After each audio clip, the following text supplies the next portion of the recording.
السلام عليكم جميعا. درس جديد عن شرح جميع أدوات الأرك تول بوكس. في هذا الفيديو سيتم شرح جميع صندوق أدوات الأبعاد المتعددة المالتي دايمنشن تولز.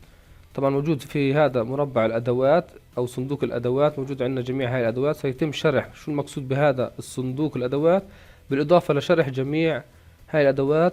تابع الفيديو حتى النهاية عشان تعرف كيف تفهم أي أداة موجودة داخل هذا صندوق الأدوات. طبعا موجود عندنا جدول اكسل بضم جميع هدول الادوات. نقوم بفتح هذا الجدول. اذا هذا جدول اكسل فيه 8 ادوات، اسم كل اداة باللون الاحمر. موجود عندنا مسار الاداة من خلال صندوق الادوات، وكذلك وصف جميع الادوات. طبعا هذا الجدول اي شخص يرغب الحصول عليه يترك تعليق في أسفل هذا الفيديو، وسيتم إرسال رابط فيه من خلاله يتم تنزيل هذا الجدول الإكسل. نرجع على الأرك ماب ولفهم ما المقصود بهذا صندوق أدوات المالتي دايمنشن تولز، وذلك من خلال موقع JS4We. طبعا احنا بنقوم رايت كليك على أي صندوق أدوات المطلوب، بعدها بنروح على بروبرتيز وبنقوم بنسخ الاسم، ونفتح اي متصفح وبنكتب JS4We. نفتح اي متصفح وبنكتب JS4We.com. طبعا هذا الموقع مهم لكل شخص مهتم في نظم المعلومات الجغرافية الجي اس. ليش؟ لانه موجود بداخله اقسام مهمة مثل دورات مجانية مستوى مبتدئ ومتوسط ومتقدم على برامج الارك جي اس، بالاضافة لتنزيل برامج تدعم نظم المعلومات الجغرافية مثل الارك جي اس والاوتوكاد والكيو جي اس والجلوبال مابر والسيفل 3 دي. بالاضافة في عندنا قسم خاص بالارك تول بوكس لشرح جميع الادوات والصناديق ومجموعات الادوات، بالاضافة الى قسم خاص في المقالات والدراسات في نظم المعلومات الجغرافية، وقسم في المعلومات الجغرافية. اذا بعد ما اقوم بفتح هذا الموقع من خلال ايقونة البحث، بقوم بكتابة اسم صندوق ادوات الأبعاد المتعددة Multi Dimension Tools. بعدها بضغط على Enter، بظهر عندنا خيارات البحث.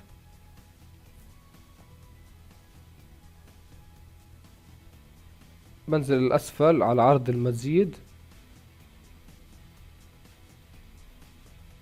في عندنا هذا المقال بيكون بالشرح لكن باللغة الإنجليزية. موجود مقال آخر باللغة العربية، صندوق أدوات الأبعاد المتعدد Multi Dimension Toolbox.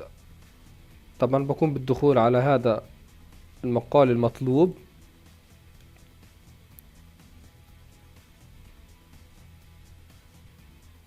موجود عندنا قسم التنقل السريع.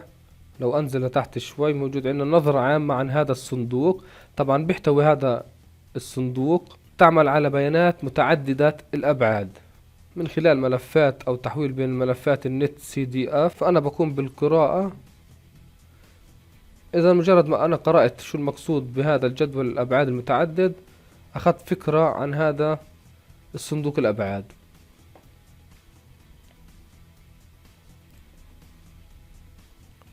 طبعا يفضل قبل مشاهدة الدرس أنه يكون الشخص المشاهد مستواه في برامج الارك جي اس فوق المستوى الأساسي للفهم بسهولة. موجود عندنا أيضا صورة لهذا صندوق الأدوات والأدوات الموجودة، ووصف جميع هذه الأدوات. أي أداة أنا بحاجة لفهمها بقوم بقراءة الوصف، ولشرح الأداة بشكل تفصيل بنقوم بكتابة اسم أي أداة إحنا بدنا إياها داخل أيقونة البحث.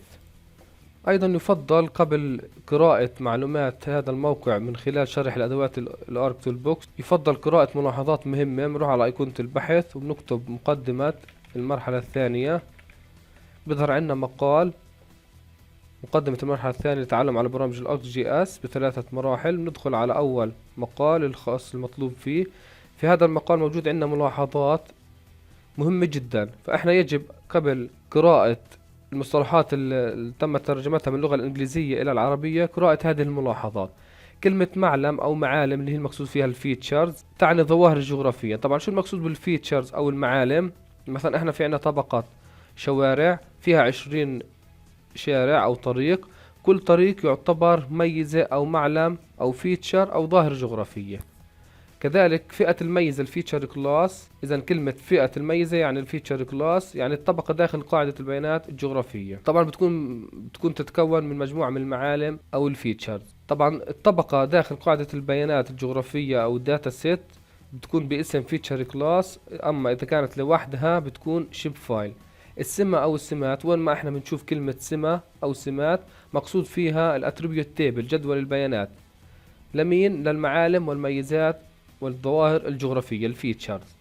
كذلك كلمة النقطية أو البيانات النقطية اللي هي راستر داتا، والبيانات المتجهة اللي هي الفيكتور داتا. كذلك أي بيانات أو أي نوع من البيانات بتكون مضيوفة داخل جدول المحتويات التيبل اوف كونتنت. في عندنا في الارك ماب مربع أو واجهة اسمها تيبل اوف كونتنت. أي طبقة بتكون موجودة عندنا هون بتكون اسمها لاير. إذا بعد قراءة هذه الملاحظات المهمة أنا بقدر أميز الترجمة بين اللغة الإنجليزية واللغة العربية. نأخذ مثال سريع. لو رحنا على أي أداة مثلا فيتشر 2 نت سي دي اف، ضغطت عليها دبل كليك، بيظهر عنا وصف هاي الأداة. بقوم بتحديد الاسم، اسم الأداة، ومن ثم كنترول سي، برجع على الموقع على أيقونة البحث وبكتب اسم الأداة وبضغط انتر.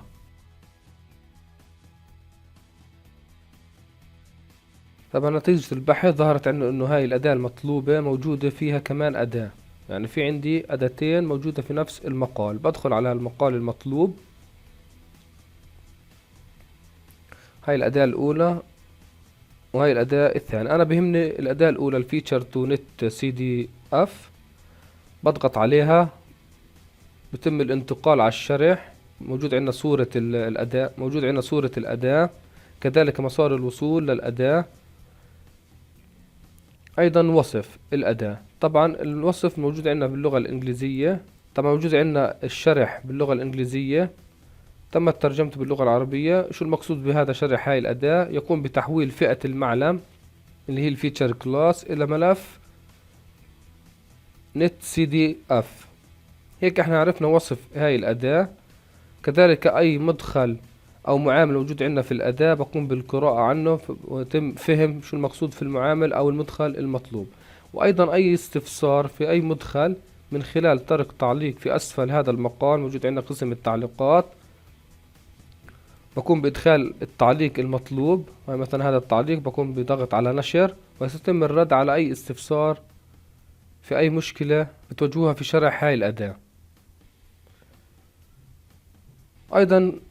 أيضا مهم جدا معرفة موقع JS4We لشرح أي أداة موجودة داخل أرك تولبوكس. يعني لو رحنا على الأرك ماب أو لو رحنا على الأرك ماب مثلا، أنا بدي أشوف أداة داخل صندوق أدوات السيرفر مثلا، ومجموعة الأدوات الأولى مثلا. لو رحنا على أي أداة موجودة عندنا هون، هاي الأداة الثانية، بقوم بتحديدها ومن ثم كنترول سي نسخ، وعلى أيقونة البحث بقوم بلصق هاي الأداة. ضغطنا على انتر بيظهر عندنا خيارات. طبعا أول مقال فيه أكثر من أداة وفيه الأداة المطلوبة. من خلال التنقل السريع بنتقل على الأداة المطلوبة، أي موجودة عندنا هون جريت ماب سيرفر. بضغط عليها، بنقل على هذه الصفحة فيها صورة الأداة ومسار الوصول لهاي الأداة، كذلك وصف الأداة باللغة العربية بقوم بقراءته، وجميع المدخلات إذا أي مدخل أنا مش فاهمه بقوم بالقراءة عنه، باخد فكرة عن هذا المدخل. كذلك أي استفسار من خلال ترك تعليق داخل قسم التعليقات، وسيتم الرد على أي استفسار. إذا بهاي الطريقة احنا فهمنا شرح أي أداة موجودة داخل ArcToolbox من خلال موقع JS4We. بتمنى من الجميع أنه أخذ فكرة واستفاد من هذا الموقع، وشكرا على المتابعة، والسلام عليكم.